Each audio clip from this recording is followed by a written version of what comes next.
Now what will it be? Death or exile?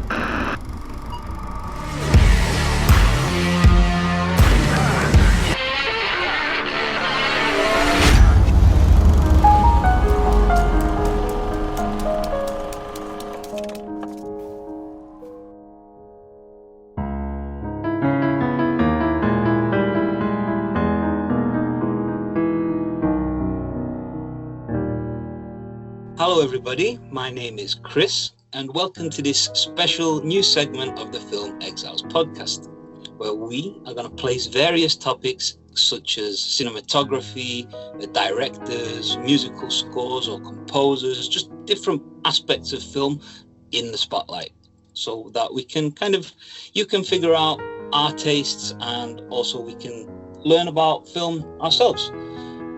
I think some of the best ways to learn about different aspects of film is to discuss them, and rather than just doing a review on each particular film, I think it's kind of nice to broaden our horizons sometimes. So in our first episode, we are going to put 2019 in the spotlight, specifically our 10 favorite films from the year. And I'm very happy not to be doing this alone. I'm joined by my friends and my fellow film exiles. First, Lupe.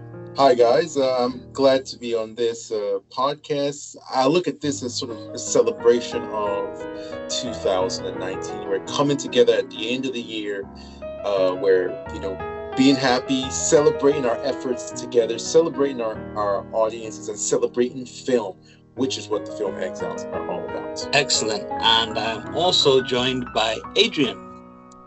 Hi. Short and sweet. Perfect. Right. So I think we should just kick off with this thing, and here's how we're going to do it. We're going to take turns, one at a time, mention a film in our top 10, going from 10 to number 1. The person discussing that film will have a predetermined number of seconds. So from 10 to 6, we're going to have 60 seconds. From 5 to 2, we're going to have 90 seconds. And our number 1 ranked film, we're going to have 2 minutes. And we're going to discuss those films, kind of pitch them to you to try and encourage you to watch them. And then after that pitch, the other 2 members will have a chance to chip in as well with their thoughts. We don't have to use all of that time. We can use less if we want to. And finally, we're going to try and avoid mentioning each other's choices if they are significantly higher than how we have them. So, for example, if Lupe has a film ranked at number 5 and I have it ranked at number 1, he's going to skip number 5. He's going to go from 6 to 4. And hopefully we will have a nice list at the end, and we can even compare them and see what we think of each other's lists. So I think I may as well kick it off with my number 10 ranked film, and that is Terminator Dark Fate. Terminator Dark Fate is directed by Tim Miller. It stars Arnold Schwarzenegger and brings back Linda Hamilton, the badass action hero Linda Hamilton, who absolutely kills it in this film. For me, this is the ideal feminist movie. It has 3 incredible female action stars, all in different stages of their development with different skill sets and different techniques, but none of them are promoted at the expense of male characters. The screenplay is written by David Goyer, Justin Rhodes, Billy Ray, and it is produced by James Cameron. This is the first time he's returned to the Terminator franchise, and I absolutely loved every single decision made in that film. That's my 60 seconds. What do you think? Personally, it's not that high up on my top 10 films. I'm a somewhat of a Terminator fan. Terminator 2 is my favorite movie of all time, but there were some decisions made in this film that didn't sit well with me for the franchise. But overall, it's actually quite an enjoyable film. It's very contradictory to me, and that's where I stand. Adrienne, any thoughts on Terminator? Have you seen it? No, I'm not really a Schwarzenegger fan, so I haven't kept up with those films. Nope. Sacrilege. Right. Adrienne, it's your turn next. Okay, well, I'm going to skip my number 10 because Lupe has that higher up and jump right to my number 9, which is Maleficent. Mistress of Evil. This was the sequel to the first one, and I had high hopes for this. I love the fairy tale films. I was disappointed with the story overall, but I still love Angelina Jolie as Maleficent and the world building with the Moors and all that kind of thing. So I still love the visuals of that. So I think it's worth a watch. Brilliant. Didn't even need 60 seconds there. Lupe, have you seen Maleficent? I have, and I quite agree with Adrienne. Everything she said is quite on point. World building, the visual effects, costumes, production design. I like that they expanded her species out, and they had a little backstory and more characters. But then the story is not very strong. And there are some relationships that just don't, work very much. But Adrienne nailed it. It's a good movie, but it's not the greatest thing ever. I loved the first. Well, not loved. I really, really liked the first Maleficent film. I have yet to see the next one. So we're gonna go on to you now, Lupe. Which your number 10, I believe. My number 10 movie is Parasite. Parasite, directed by Bong Joon-ho. Bong Joon-ho is a Korean director. Does a lot of critically acclaimed international films, and I mean, this film is just mind-blowing. The layers and the levels to it, like this is prestige, intelligent, intellectual filmmaking at peak levels. Forget the fact that it's not an English, film. It's a foreign language film. You still get every single tense, terse, inciting, striking political message that the film gives, and it's about class warfare, something that's very prevalent in politics worldwide right now. This is my number 10, so imagine what the rest of my list is going to be like. Lupe, that's a great pitch. I haven't seen Parasite yet, but I'm definitely going to do so on your recommendation. Adrienne, have you seen it? No, I haven't, but that's a pretty ringing endorsement. Excellent. Right, so I believe it's my turn with my number 9 ranked film of the year. And it's actually a film that I reviewed with Manu earlier in the year in a really in-depth podcast. It is Long Shot. It is directed by Jonathan Levine, and it is starring Charlize Theron and Seth Rogen. They are put together in a romantic relationship which, under normal circumstances, you could not believe humanly possible. But the way this film works, they nail it. You believe that this woman and this man could be together, and it is. I went to the cinema that day and I watched two other films, and this was my favorite, and it was my least anticipated of the day. I highly recommend this romantic comedy to anyone, and O'Shea Jackson Jr. is a beast. All right. Well, I personally, I saw this film with you. We went to the theaters together that day. And I think you're underselling it, to be sincere. Like, your pitch is not even strong enough for how good this movie is, because, as you said, it's one that came out of left field. We weren't expecting to like it that much. One, the chemistry between the two leads, absolutely incredible. This sort of mismatched couple, yin meets yang, oil meets water kind of thing, just gives amazing chemistry. And at the center of the film is this lesson of, regardless of the physical or the social status or class or personality, at the end of the day, political persuasions or whatever, love is a metaphysical thing that transcends all of that. And it's a beautiful message, and it's a beautiful film, heartfelt, funny, all that good stuff. Adrienne, have you seen Long Shot?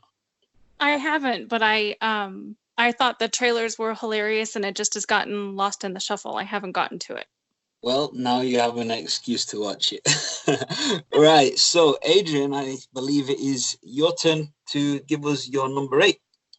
Yes, my number 8 is Ready or Not. It is that like comedy thriller kind of thing, and I actually have a spoiler-free review that I did on that one. And so I'll just briefly say that I thought that the film was fun. It wasn't, this piece of prestige filmmaking, but I liked the gothic aesthetic, and I thought Samara Weaving was wonderful. Excellent. Lupe, have you seen Ready or Not? I have seen Ready or Not, and Adrienne has incredible tastes in movies. I cherish her opinions on movies, and whenever she gives a recommendation, I rush out to, sort of listen to it, read it, watch it, whatever I have to do. And I really don't like this movie. Well, I haven't seen it, so no comment from here, but I'm definitely going to watch it. I'll give it a chance. Horror isn't my forte, but I will give it What I will say is that, Adrienne, your pitch is excellent and your review is really good. Guys, go listen to Adrienne's review. She did like an amazing job breaking down the film, explaining it, highlighting, the good parts of it and why she is attracted to it in such a big way. Right. So, Lupe, you're going to give us your number 9 now. So my number 9 movie is Cold Pursuit. And Cold Pursuit is a Liam Neeson movie, and it kind of got lost in the shuffle this year because he entered some hot water with some comments he made that were anti-Me Too, and he just got canceled. But it's an excellent movie. It was a racial thing as well. Yeah, it was. Oh my goodness, the dude he's really an old school guy. He comes from the north of Northern Ireland, and he just put his foot in his mouth. But the movie's really good. It's like a quirky action sort of noir film with dark comedy elements to it. The final shot is one of the most memorable final shots ever. It's like the type of movie where something serious is happening and then something weirdly dark just happened. It reminds me of a lot of like Coen Brothers type stuff, like No Country for Old Men or like Fargo, those type of. It's a hidden gem, and it's definitely number 9 on my list. Okay, I haven't seen it. I am gonna be honest. I'm not the hugest Liam Neeson fan. I feel like after he did those films Taken. with the Taken This films, movie's nothing like Taken. Did I forget to say that? This movie's nothing like that. It's not like an all-out action man movie. It's not. Okay, but that's the impression you get from him because a lot of his films since Taken are similar. Are similar to that. So whenever I think Liam Neeson now, I'm quite trepidatious. I'm not very keen on following up. But if it's not like that, he's a tremendous actor, so I might give it a shot. Adrienne, have you seen Cold Pursuit? No, I haven't. I don't even know if I've seen a trailer, so I'll get on that. Yeah, they squashed the marketing for it. Once he got in hot water, there was no use for them to market it anymore, because already the tide of public opinion was fully against it. So that was going to be money down the drain and just got lost in the shuffle. Cool. Right, so I'm going to give you my number 8, and this is a number 8 that many of you won't have seen. It is City of Lies. It was actually screened in 2018 at film festivals, but was only released in Italy. For some reason, this film has been banned from the US and other markets. The reason being it is a film that looks at the murder investigations of Tupac Shakur and the Notorious B.I.G. These were 2 rap stars of the 90s who both died within something like a year of each other they were hits, they were assassinations, and both, very similar circumstances, gunshots while they were in the car. And the sad thing is these 2 guys were so talented, but this film centers on the investigation. It stars Johnny Depp and Forrest Whitaker, and it's directed by Brad Furman, and it really gets into the nitty-gritty of how these crimes took place, specifically the murder of the notorious B.I.G. You can find it online. I highly recommend that you do so. If you're in Italy, you won't have a problem finding it. If not, find it via other means. It is definitely a film worth watching. Any of you guys seen it? No, I haven't seen it, but it sounds very interesting. The questions I will have will be obviously with Johnny Depp, his acting is all over the place. So the question is, does he take this one seriously, or is he all over Very the place? seriously. Okay. Very seriously. And my other question would be, is this more conspiracy theory? Why was it banned? Is it because they spun the truth to make it more entertaining? What's going on with all those things? And that's what I'd like to know. It is very factually based. They base a lot of the film's plot on the evidence. Mm-hmm. And it's pretty clear to me that it was banned because it shines a light on the LA Police Department that they don't want shone on them.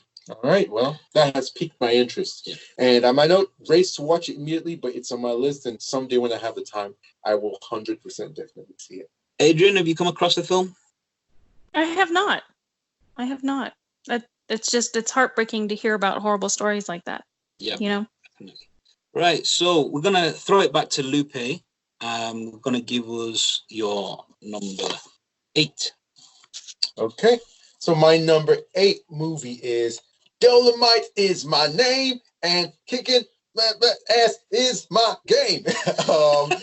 Dolomite Is My Name, and honestly, I didn't expect this movie to be so high up on this list, even after hearing, like, I'd heard all the good word about it, but the movie's not very complex. It's not like super intellectual or super intelligent. It doesn't have like super special effects, or it's not. There's some cliches that just hook me all the time, and this movie is none of them. It's just a feel-good movie about the endurance of the human spirit, about unwavering positivity in the face of negativity and rejection, and just and it's just a feel-good movie. And there's some humor in there. It's done very well. Obviously it's a comeback for Eddie Murphy, so you got to see it for that reason. He's a legend. And do yourself a favor and feel good. Watch this movie. Cool. Well, I haven't seen it, but I am definitely in the need of feeling good. So I might give it a go. Adrienne, how about you? Same. Cool. Right, so I'm just going to go back to my number 7. A lot of the ones you've got are a bit higher up. So my number 7 film of the year was John Wick Chapter 3. We reviewed this together, Lupe, earlier in the year, so I encourage everyone to go back and who hasn't seen it to go back and review. If you haven't seen it, why haven't you seen it? It is the best action movie of the year. It's directed by an incredible action director, Chad Stahelski, who has been parachuted into work on action on some other films as well, such as DC's Birds of Prey. It stars Keanu Reeves, Halle Berry, Lawrence Fishburne. The acting performances, the set designs, the costume designs, the tattoos. This is a very stylish film. The action is incredible. It is much more varied than John Wick 1 and John Wick 2, especially John Wick 2. You're getting gun fu, but you're also getting kung fu. You're getting action on motorbikes, katanas, horses, the works, dogs. Everything is in this film. Everything. It is the craziest action film of the year, bar none. That was a hell of a pitch. And you did it justice. I've never been the biggest John Wick fan. I always thought it was overrated. This is the first film in the series that lives up to what all the hype is all about. As you said, John Wick 1, I felt was kind of basic. John Wick 2, it was like, all right, we're going to do more action, but it was just more of the same kind of monotonous action, just gung fu, shoot, kick, shoot, roll, shoot, jig. But this one, very varied. They really opened up the world, more characters, more history, more future, more potential future. And seeing it on your top 10 list, I have zero objections to that. Although it's not my top 10, I have no objections to it. Adrienne, have you seen John Wick 3 or any of the John Wicks? I haven't seen any of them, and I watched the last two Mission Impossibles in backwards order. So do you think I could get away with that with John Wick 3? I would watch John Wick 1. You could probably watch 3 after 1, but you can do that. That would be an interesting exercise to see how things get to the point that they're at. I think you can do it, definitely. You can. It's possible. It's possible. I mean, it does kick off from John Wick 2, but they kind of explain it anyway. So you can go straight into that. Adrienne, you're up next. Okay, well, I need to skip my 7 and 6 because Chris, I think you have those up higher. So I skipped to my number 5, which is The Kid, which was directed by Vincent D'Onofrio. It's a Western coming-of-age story about a 14-year-old kid that gets caught in between Ethan Hawke, who is Pat Garrett, and Dane DeHaan, who plays Billy the Kid. And I thought that the story really, really dignified the experience of a young 14-year-old boy becoming a man, different from like the Shazam. I felt like it was sort of the anti-Shazam film, and without, not taking a 14-year-old maybe as seriously as it could. So this is like in the real world between these outlaw and the sheriff. So it's really about this kid, Rio, Jake Shore, I think it is. And his performance was really, really great. This is his first role. And I have a spoiler-free review also of that. I really recommend that film. Cool. I actually just missed it. It was on television the other day in the UK. And I caught the last, I think I caught the second half of the film. So I didn't want to spoil it. So I decided not to watch it. But I did record it on the next showing, so I will definitely go and watch that film. Lupe, have you seen The Kid? Well, for me, I haven't seen The Kid. I'm not 100% sure how I feel about. I mean, I've seen previews of it, and Adrienne, you sell it extremely well, but I'm not too sure if I'm ever going to check it out. I have a lot of stuff on my to watch list, stuff that Adrienne has put on there, so well done. But this one, nothing about it really speaks to me yet, so we'll see. Right, so I'm going to give you my number 6. My number 6 is a film that was shown at TIFF in 2018, but was wide released in 2019 this year. It's a Canadian film. It's a romantic sci-fi film starring Troian Belisario of Pretty Little Liars fame and Patrick J. Adams. It's directed by Akash Sherman, and the film is called Clara. It's about an artist and an astrophysicist.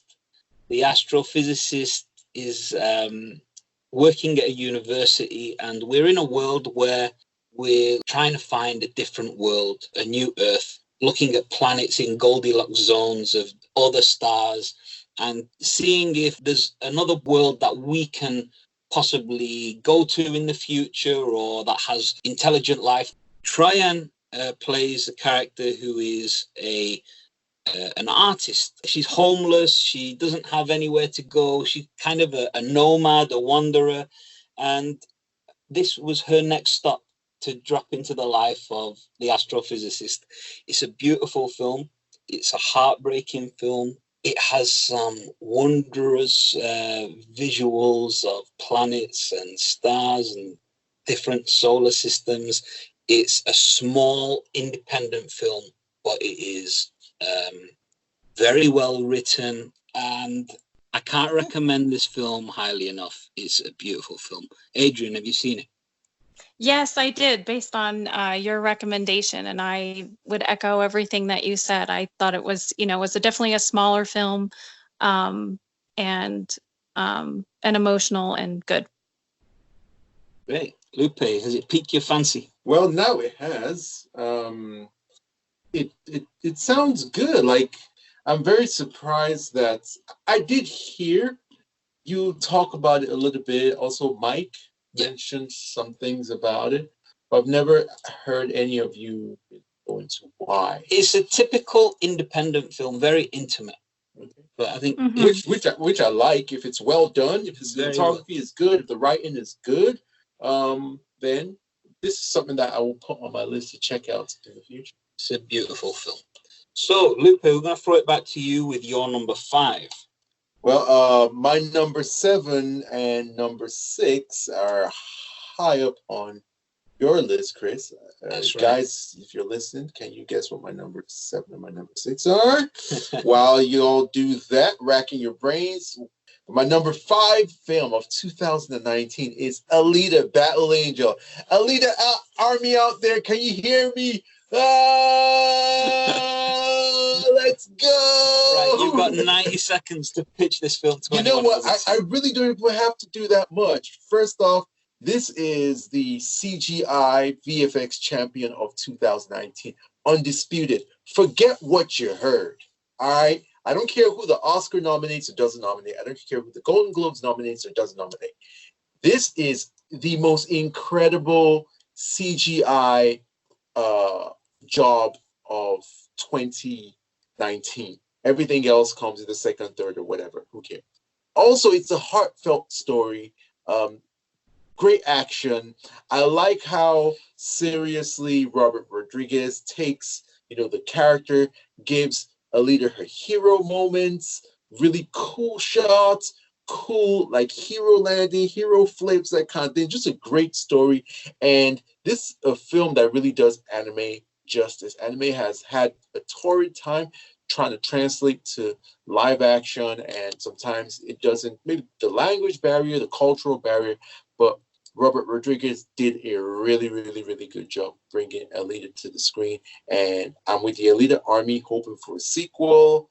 I think that this movie deserved a lot better than it performed, although it didn't do badly at all, critically or financially. So, well, that's my pitch. Aleta is number 5. I don't really have to even sell it. I just have to celebrate. That's it. Adrienne, give us your thoughts on Aleta. I did see Aleta, and the CGI in the world is really interesting, but it didn't speak to me on the level to induct me into an Aleta army. But I wholly support everybody fighting for what they want. But I don't know, it just didn't speak to me in that way. Yeah. I watched this with you, Lupe. I don't know if you noticed, but at some point of the film, I actually fell asleep. Because you have narcolepsy.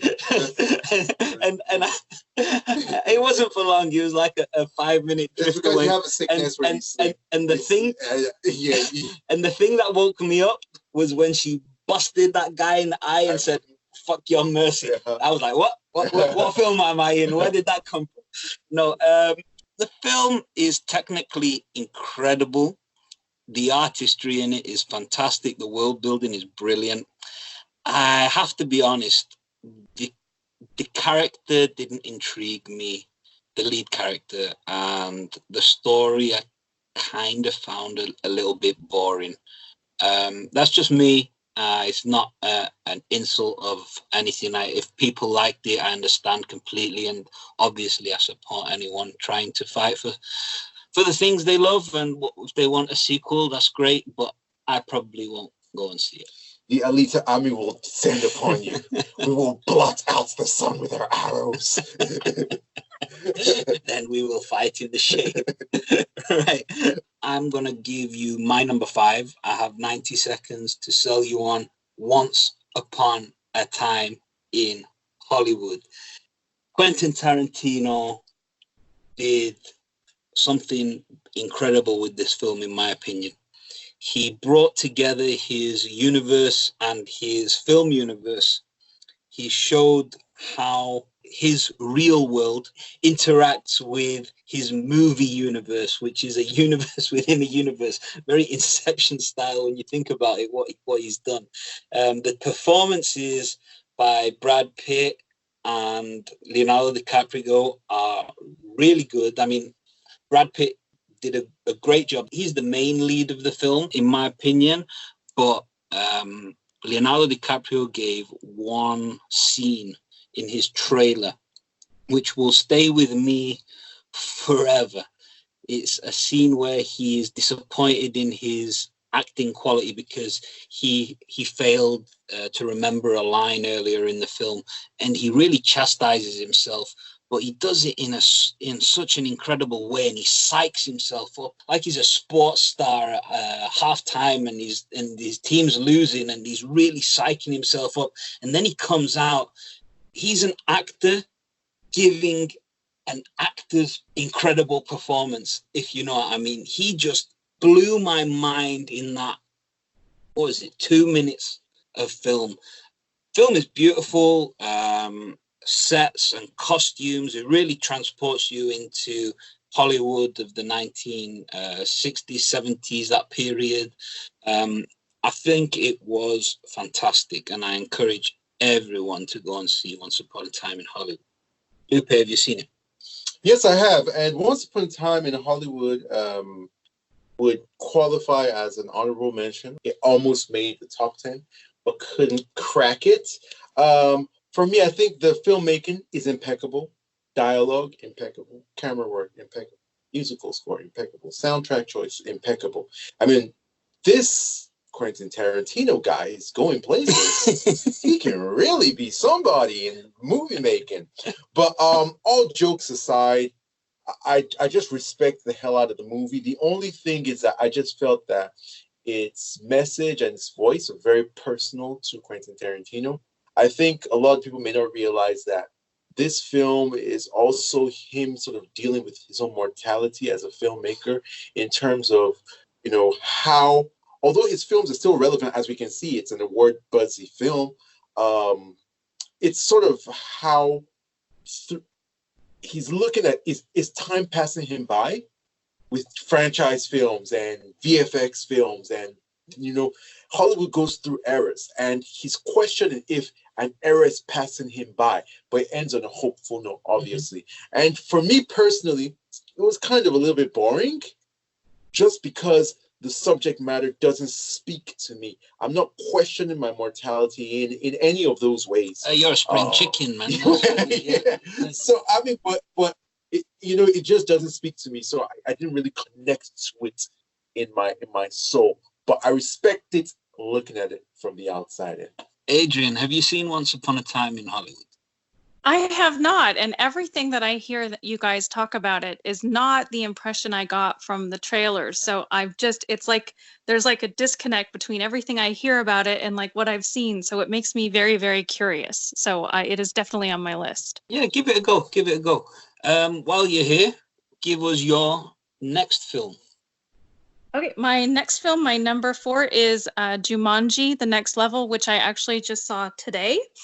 And I thought that it was every bit as great as the first one. I laughed out loud. I teared up.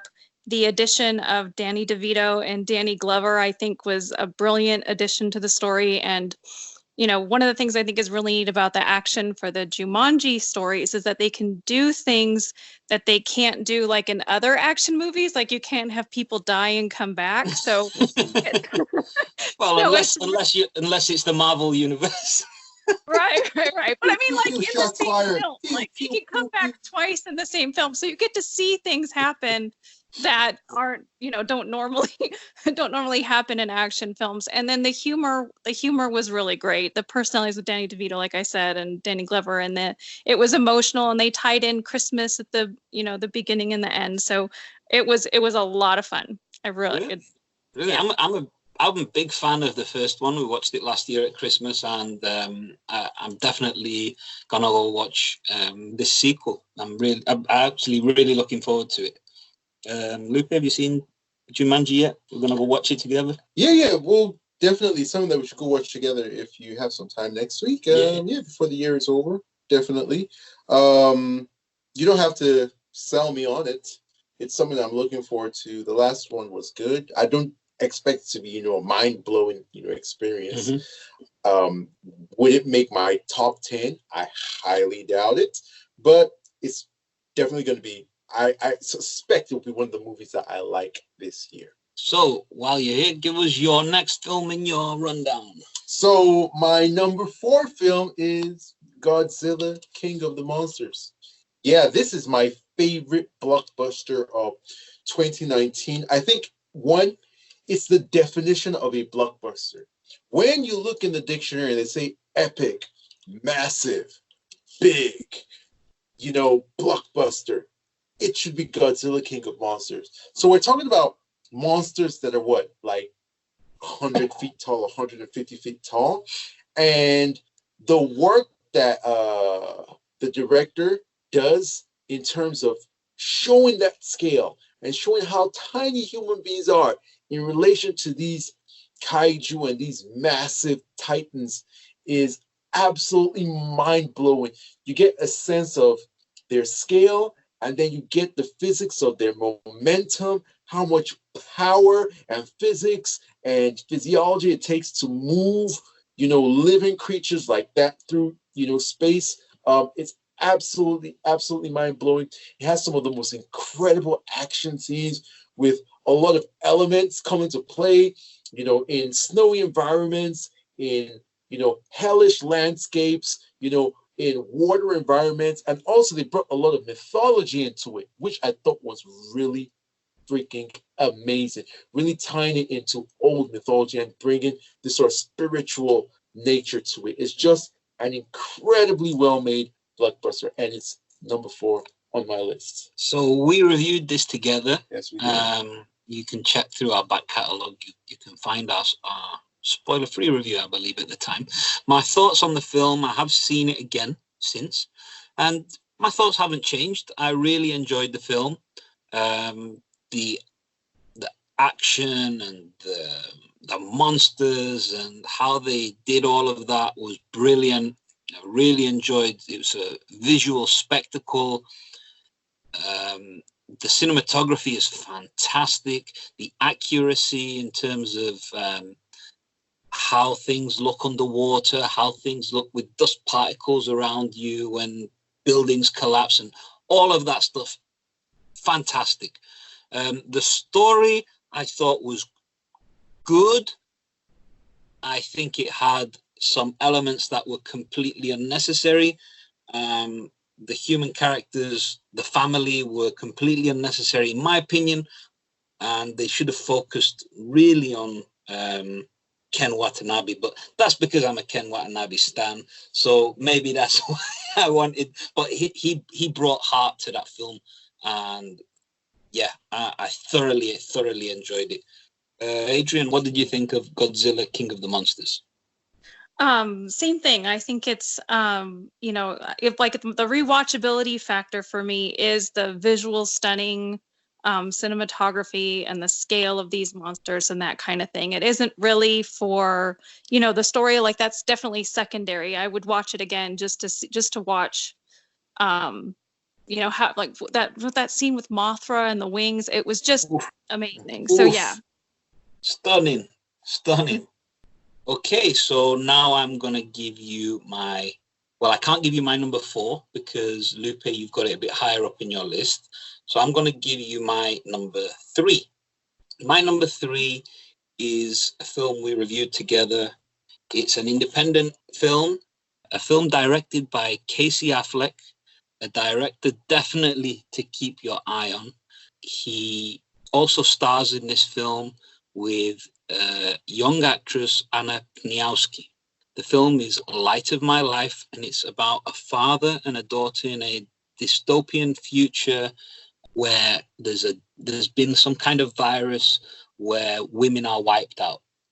Anna is playing the daughter, and she is known as Rag, and she pretends to be a boy. And it's a wonderful, wonderful film, which includes a story within a story. They use a story for a metaphor, which also reflects the story of the film. It's expertly written, again, by Casey Affleck.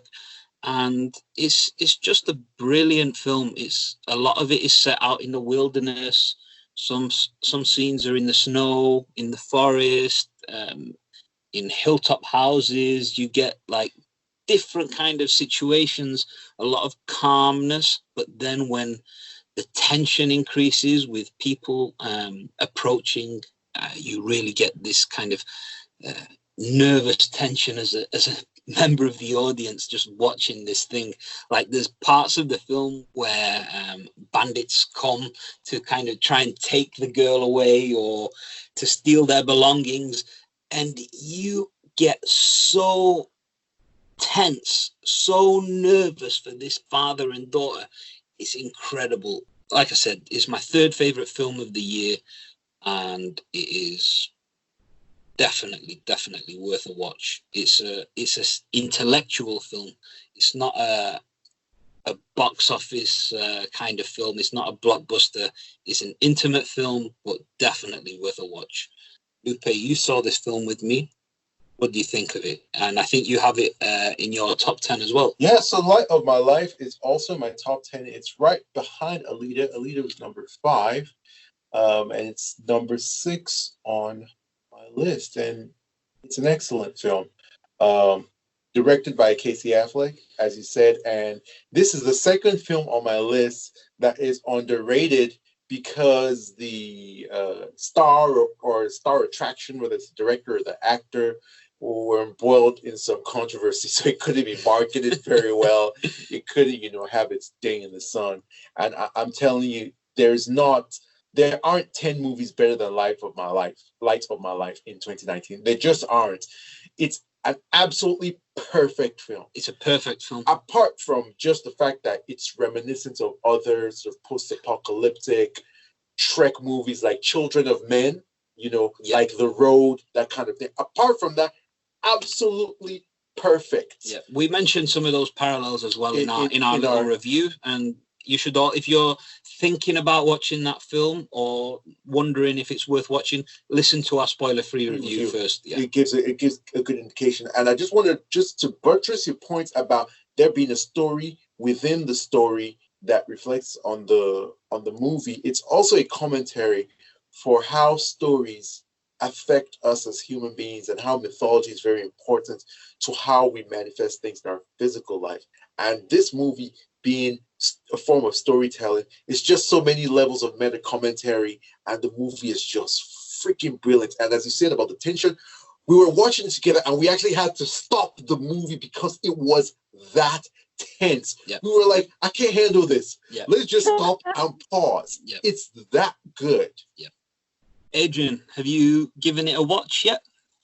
I have not, but you sold me when you talked about the commentary on the storytelling, and when you were talking about the action, the tensions. I got like a flash of War of the Worlds kind of feeling, but I will definitely check that out.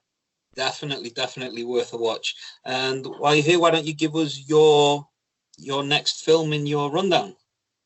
Okay, my next film, my number 3 is Ophelia, which when I first heard about it, I was like, oh, I need to check that out, and then forgot about it. And then it was like, oh, did that come out? So I rented it, and it is directed by Claire McCarthy, and it's essentially Hamlet told from Ophelia's perspective.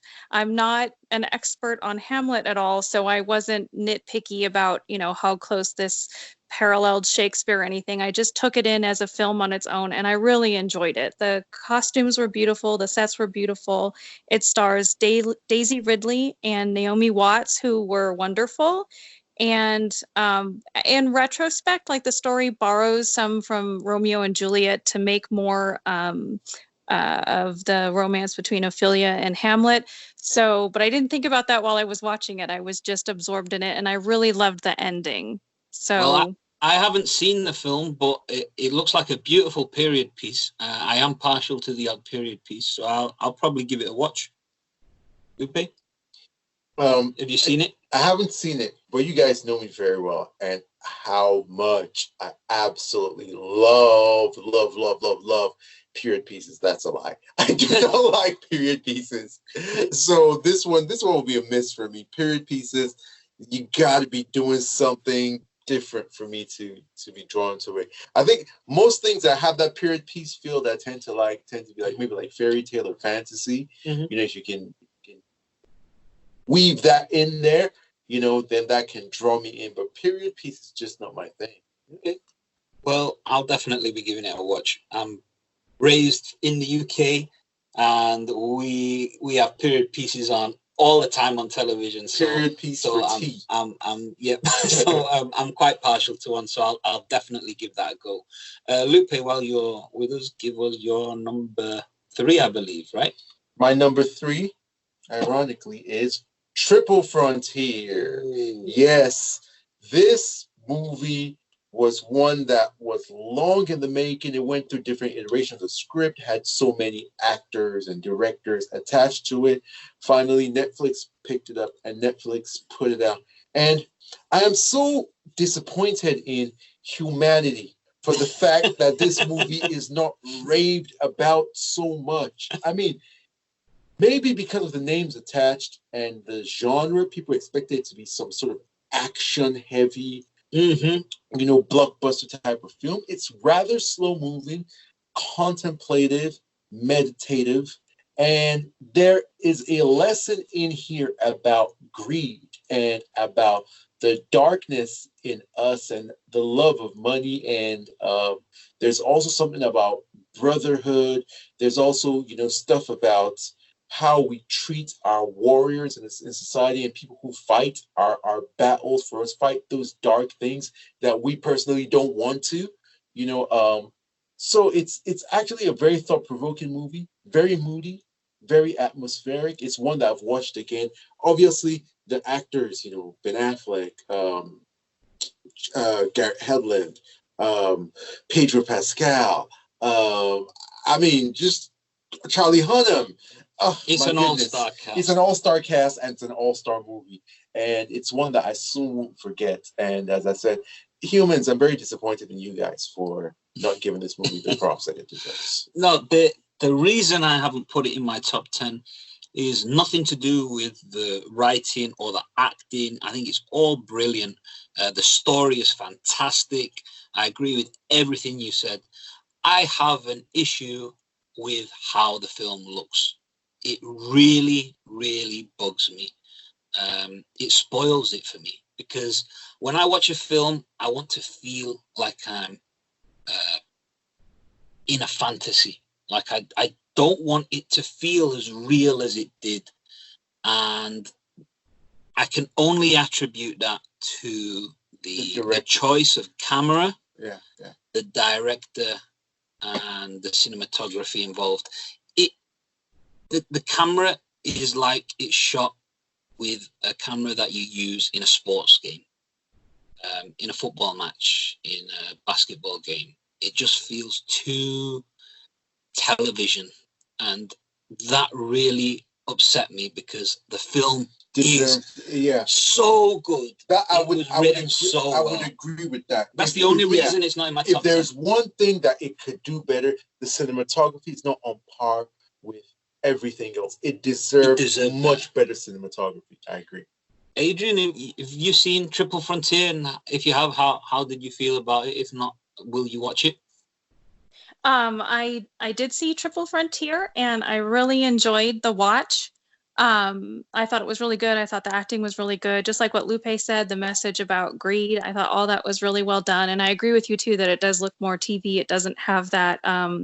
You don't feel as transported and you don't kind of melt into the experience. And when I'm making my top 10 list, I'm sort of torn between, you know, I tend to lean toward my ranking on rewatchability. Like, what will I rewatch over and over and over again? And those are what end up higher on my list than just sort of like, what's my Academy Award list? Like, what are the, you know, what hits it on every level? Does that make sense? Yeah, absolutely. And definitely like a really, really solid film. Really solid film.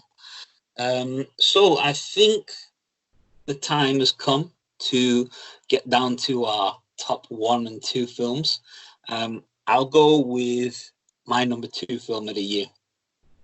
This was a real close call for me. And in the future, it might switch with my number one. My number two film of the year is The Irishman. We'll never get a film like this ever again.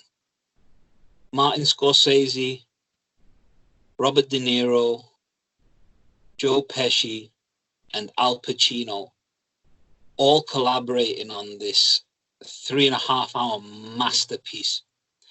The film includes incredible visual effects for the most part, especially on Joe Pesci and Al Pacino. It's incredible to me that this film was not willing to be taken up by a major studio. It's a real indictment on where Hollywood is right now, that this film nearly didn't get made. The film is an adaptation of the memoirs of Charles Brandt, I Heard You Paint Houses, and it is to do with the mysterious disappearance of Jimmy Hoffa, a union boss back in the day, and the interactions with the mafia, the Italian mob. The film is just stellar. Acting performance is incredible. I was lucky enough to watch this film on a preview back in October, and I just really wanted for 6-7 weeks to talk to people about this film, but I really didn't want to spoil it for anyone. Now that people have seen it, I'm just delighted to be able to discuss this film with everyone. It sucks you in. It's you feel compassion for these terrible, terrible people. And when you feel that compassion out of the blue, bang, it hits you with their raw aggression and vile behavior.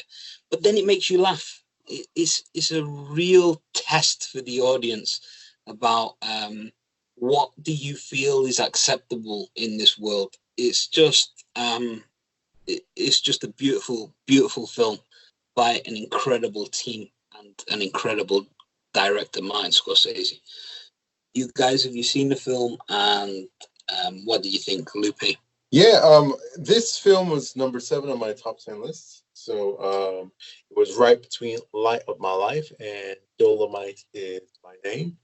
Definitely rank it higher than Dolomite because I feel like the filmmaking here is too good to deny. And that's some Scorsese, a master, like one of the when there's a Mount Rushmore of filmmakers, he's on there, and this film shows it. It's 3.5 hours long and very easy to watch the entire 3.5 hours. Did not feel like that in one go. It's very similar to Once Upon a Time in Hollywood in many ways, in terms of the message, in terms of a filmmaker dealing with mortality. And Scorsese is dealing more with physical mortality. Yeah. He's at the twilight of his life. He knows that he's not going to direct a lot more movies. He's going to pass on in a couple decades here. We all know that that's part of life. And this film is him sort of reflecting on the past. And there's this sort of feeling of how we do all these incredible things. We have this power to affect lives, to make lives, to end lives, to make dreams, to end dreams. And at the end of our lives, like, what has the summation of all the parts come to? And I love the fact that this movie ends in a tragic way. If you haven't seen it, well, that's kind of spoiler. That's not a spoiler anyway. It ends kind of with a gut punch that leaves you really thinking deeply about what you've seen. I felt like Once Upon a Time in Hollywood ended on a more optimistic note that to me wasn't as impactful.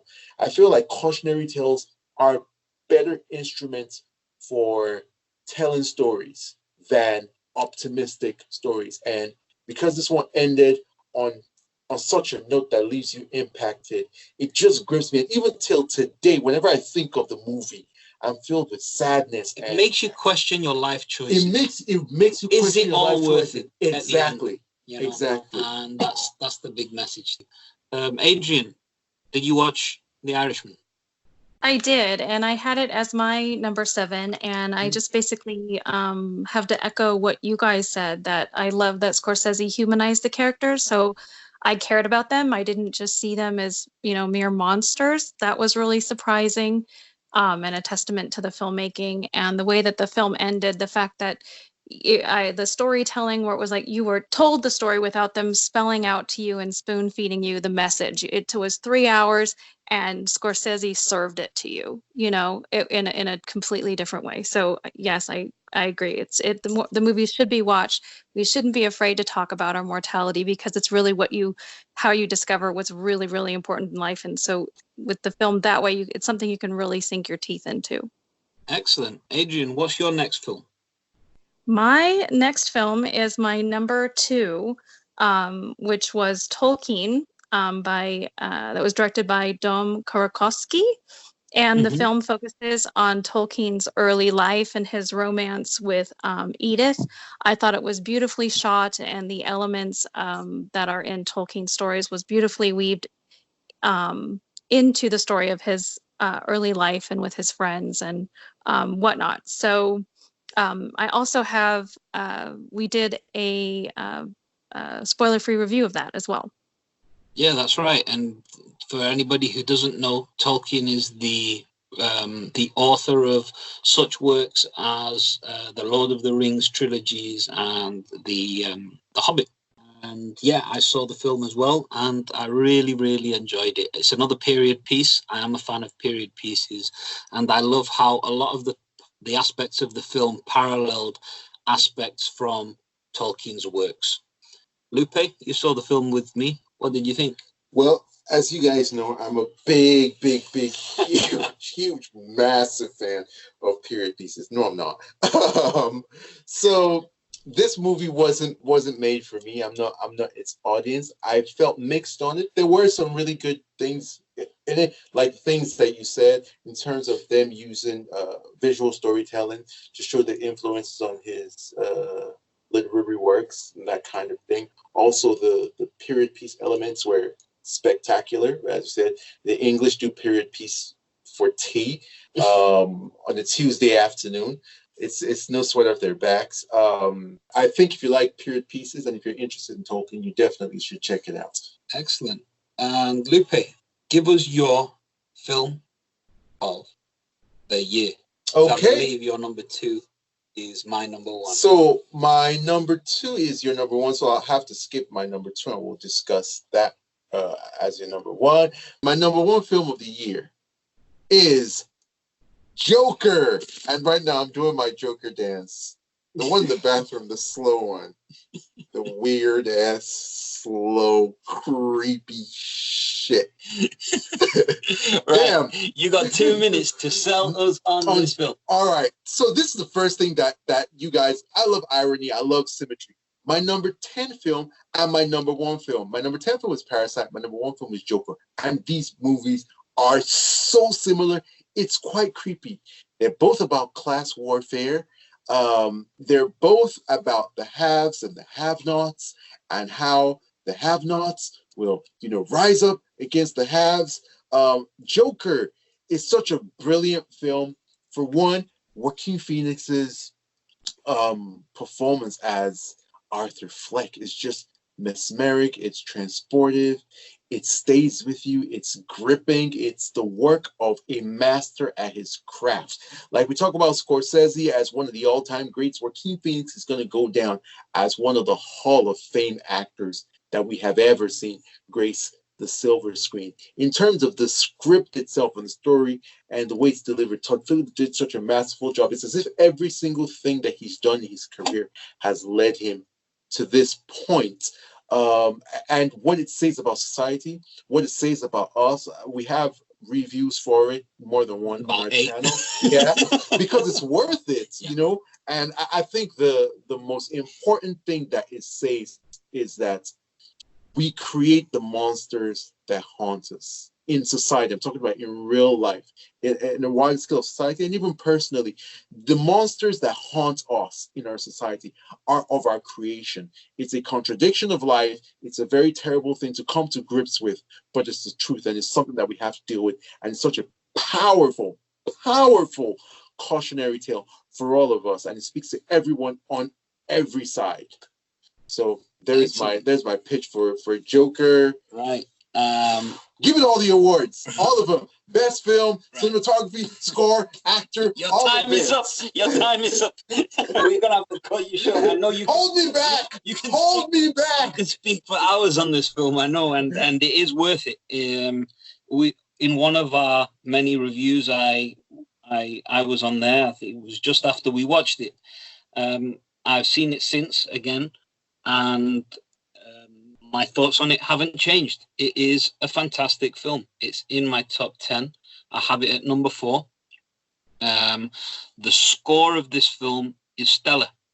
It is one of the best scores of the year, if not the best. It probably should win the Academy Award. The acting performance of Joaquin Phoenix is incredible. The direction of the film, the cinematography, the color grading is very unique. It's very interesting choices they made for the color grading of this film. Very, very like green colors. Brilliant. Lots of Easter eggs in the film as well. If you're a DC fan, you'll see lots of little nods and hints towards other DC properties, films, comic books, etc. Yeah, I would. Before you go on, I'm gonna say that in my entire pitch, I never even mentioned that it's a comic book movie. Yeah, I mean, it's not your typical comic book movie. It's unlike any other comic book movie. So I really enjoyed the film. Like I said, have it at number 4, and would recommend it to anyone. It's a fantastic film. There is a descent into madness, but the journey is full of not just misery. There's actual joy and comedy in there as well at times, and I think it's a really well balanced film. It's an excellent film. Adrienne, have you seen Joker? I have not seen Joker yet, so don't get me. But I have read a lot about it, and I read some leaks about it, and I have a lot of respect for it. I think I just haven't wanted to sit and watch The Descent, and I have a background in psychology, so I think that what it brings out the counselor in me. Like I I want to like do something about that, and so it's a bigger deal for me to emotionally sit through that. I think it's a different experience for me. I can appreciate that. Excellent. And Adrienne, let's round this off with your number 1 film of the year. Okay, well, as the fairy tale enthusiast, our fairy tale queen. I'm sort of embarrassed to say that my favorite film, I think, is Aladdin. And I say that, I think, because I don't necessarily, have the film up on a pedestal as like, I think it's this great piece of art or anything, or as serious as some of these other films. But it is a film that I know that I'll rewatch over and over again because of the music and because I do love fairy tales in the world. And I think that what Guy Ritchie did to flesh out, and add more than the animated film, I really liked. I liked what they did with the animals, and I like that Jafar still really felt evil and dark and manipulative in the story with Jasmine and Aladdin. So that's my number 1 film that I sound so confident about. No, I love this film. It just didn't make my top 10. It was actually my number 11 film of the year. And I think Guy Ritchie did a brilliant job. I would recommend someone who wanted to watch the story of Aladdin to watch the live action and not the animated now. And I really loved the animated. I think Will Smith was fantastic as the genie, and he had an impossible task to follow Robin Williams. I think the costume design is second to none. Every costume in that film is beautiful. Sets are fantastic. The music was wonderful, and there's a moment in this film where Jasmine sings an original piece, and it gave me goosebumps. I think and I hope that that gets nominated for original song at the Academy Awards, and I hope it wins it, because I can't think of an original song that was better than that this year. So I think it's a worthy choice to be in any top 10. It was just unlucky not to make it in mine. Lupe. Prince Ali, my deity, apple background, farm. Aladdin. Woo. How do I dip my toe into this? It wasn't my favorite film of the year, obviously. That's a nice way of saying that I wasn't the biggest fan. And the reason why I wasn't the biggest fan are for reasons that go beyond the movie, if that makes sense. A lot of the background stuff. So, for example, Guy Ritchie is one of my favorite directors ever. Like, he's in my top 4, top 5 type of thing. And I just felt like this wasn't a very Guy Ritchie movie. So that kind of affected my viewing experience. And I'm not the biggest fan of fairy tale movies or Aladdin itself. So there was also that sort of working against it for me. But one thing I love about Adrienne bringing this up as a number one is that our top 10 is all about how movies make us feel personally. It's not about how it makes other people feel, other people's appraisal. It's our top 10. It's a personal top 10, and it shows a lot about our character, shows a lot about who we are and the different things that make us tick. So I'm actually quite glad that, we're able to have, Aladdin as number one on Adrienne's list. Brings real color and a real personality to our top 10. Yeah, and we've all got pretty much different top 10s. I mean, there's some overlap, obviously, because there's some incredibly great films that we all agree upon. So my number one film of the year is actually a film you had at number 2, Lupe, and I believe it's in your top 10 as well, Adrienne. My film of the year is Ad Astra. It is a sci-fi film starring the incredible Brad Pitt, who I would nominate for an Academy Award for lead actor on this performance. I mentioned earlier that he gave a great performance in Once Upon a Time in Hollywood. This is much better. The film is directed by James Gray. It is the most beautiful film of the year.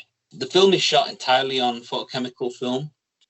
It's got this beautiful texture, this film grain, which just, I just want to hold it. I want to feel it. It looks like how velvet feels. That's how I could describe it. It's about a son whose father has disappeared. His father is a famous astronaut played by Tommy Lee Jones. He goes off to this far-flung mission, a project in the far reaches of our solar system, and then he disappears. Brad Pitt's character grows up without a father, but a legend that he wants to live up to, and his whole life is predicated on trying to live up to the expectations of a ghost, a legendary ghost. You can see how heavily this weighs upon him from the beginning of the film. The cinematography of the film is beautiful. We get transported to the moon, the planets of Mars. We pass Jupiter. It's as someone who had a deep appreciation for astrophysics. My first degree was actually in physics and astrophysics. My most favorite part of the week was seeing the slides that our professor would show us of different planets and constellations that he took over the weekend. And this film is like a science lecture, but without the lecture. It's just all the pretty pictures. But it's a film about the relationship between a father and his son, and a son trying to meet the expectations of the father. There's a lot of themes in this film, and there's a lot of cinematic parallels from the beginning to the end. I don't want to go deeper into them because I really don't want to spoil this film for anyone who hasn't seen. But there's a particular moment at the beginning of the film that's echoed at the end, and it's just so powerful. There's moments of rage. There's moments of serenity. There's just moments of wonder. I cannot recommend this film highly enough. James Gray did a wonderful job, and Hoyt van Hoytema, the cinematographer, Max Richter's score is just beautiful. Honestly, to everyone involved in making this film, you made 2019 great for me. It's incredible. Lupe, how did you feel about this film? Yeah, we saw this movie together, and in incredible fashion, the day that we saw this in theaters, we also saw Joker. So imagine that double bill. And I echo everything you said. You haven't overhyped it, haven't said anything that's out of bounds or, said the most. This film is absolutely stunning. I am shocked that it's being shut out of awards contention. I'm absolutely stunned, shocked, appalled. It's my number 2 film on my list, just right on the coattails of Joker nipping at its heels. The most beautiful movie of the year in terms of the musical score. It's second to Joker, right on its heels. I'd agree with that. And it has several powerful and beautiful messages. So you mentioned the relationship between fathers and their sons. There's a powerful message there. I don't want to spoil it for anyone that hasn't seen it, but there's also a message about our connection as humans, and there's this thing about, how we always are looking for, okay, where are the next plans? How are we going to go, to this plan? How are we going to go out there? But the message of this film is that look what's here. Look at what's here. The connection that we need is right here. Yeah. And in this film, he takes his epic journey out into the stars just to find out that back home is everything that he needed. And it's so beautiful. Like I'm getting chills on my body just thinking of how well this story is told, how beautifully it's portrayed. Brad Pitt's acting in this. Remember, in this podcast, you've talked about Leonardo DiCaprio's tour de force performance in that scene where he's all fire and brimstone. This is a cool performance. This is the opposite. It's the opposite of that. Great. But equally as great. It's filled with so much nuance. There's so much quiet, so much stillness, as you said, serenity and tranquility in his performance. And you see a master at his craft, Just, I'm speaking about this as if it's my own movie and I'm pitching it. But it's because this movie, it really is that good. Adrienne, give us your thoughts on Ad Astra. This genre or subject matter, like an astronaut, like even if I'm fascinated with the stars and space, I have no desire to go. None. So films like, First Man and Gravity and even Interstellar, I wouldn't have watched if it weren't for it being Nolan. So I only picked up this film because of your recommendation. And it is beautiful. Like, so I have no interest in going to space. And the part where they were like driving on the moon, I don't have to go now. Yeah. It feels like you were there, right? Yeah, it was just beautiful. And, because like my experience watching the film is I feel suffocated. I feel the void of space. So I have no desire to go. So the fact that the film then shines the light on the human relationships and all of that kind of thing. I like the pace of the film, and I like the depth of the film, and I like the honesty of the characters. I like the raw honesty of the relationships and emotions, in that void. Like when you confront the void, or like we were talking before in The Irishman, confronting mortality, and then, to zero in on what's really, really important. That's my hook into the film. Excellent. Just as a recap, my top 10 is starts going from 10 to 1. Terminator Dark Fate, Long Shot, City of Lies. Number 7 is John Wick 3. Number 6 is Clara. Number 5, Once Upon a Time in Hollywood. 4, Joker. 3, Light of My Life. Number 2 is The Irishman. And my favorite film of the year was Ad Astra. Lupe, give us a reminder of yours. My top 10 were Parasite. Number 9 was Cold Pursuit. Number 8 was Dolomite Is My Name. Number 7 was The Irishman. Number 6 was Light of My Life. Number 5 was Aleta Battle Angel. Number 4 was Godzilla. Number 3 was Triple Frontier. Number 2 was Ad Astra. And number 1 was Joker. And Adrienne, give us a rundown of your top 10. Sure. My number 10 was Godzilla, King of Monsters. Then Maleficent, Mistress of Evil. My number 8 was Ready or Not. My number 7 was The Irishman. And number 6, Ad Astra. Then The Kid, Jumanji, The Next Level. The number 3 was Ophelia. Number 2, Tolkien. And number 1, Aladdin. Wonderful. So we have got a load of films that we recommend for you, the audience, to watch. You've probably seen a lot of them through the year.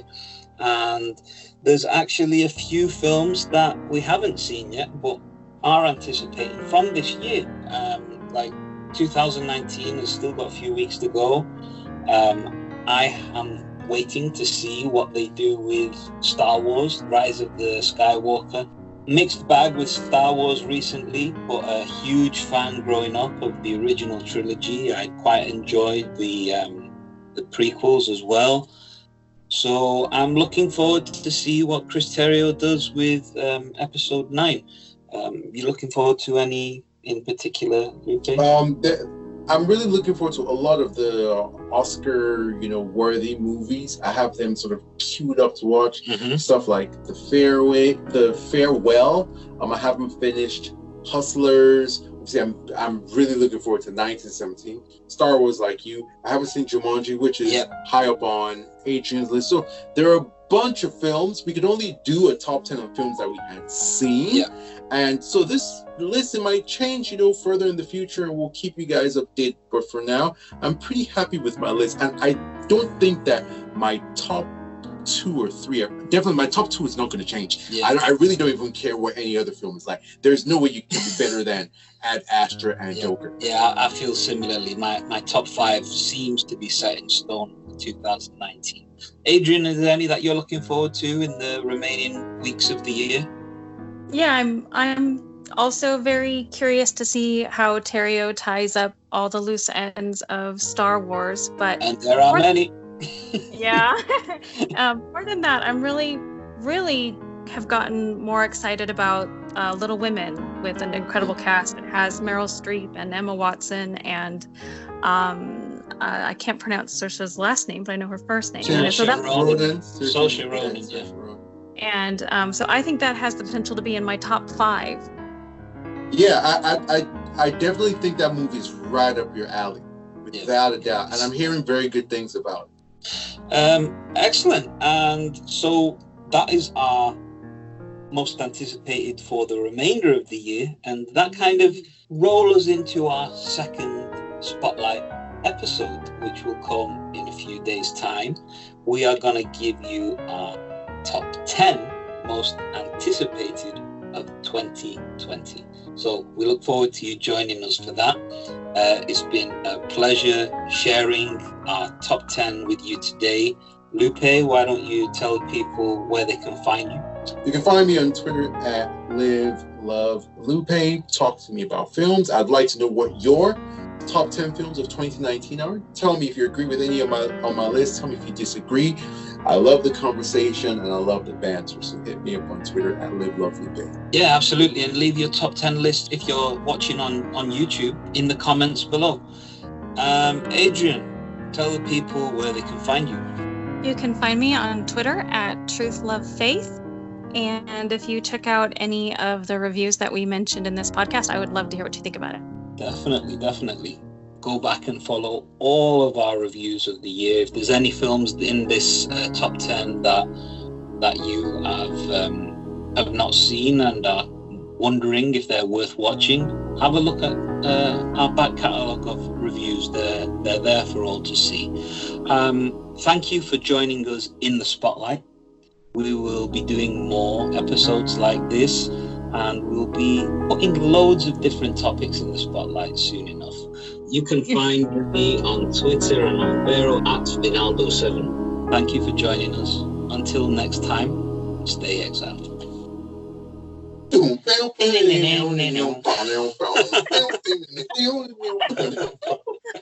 That's the best. You should have left that.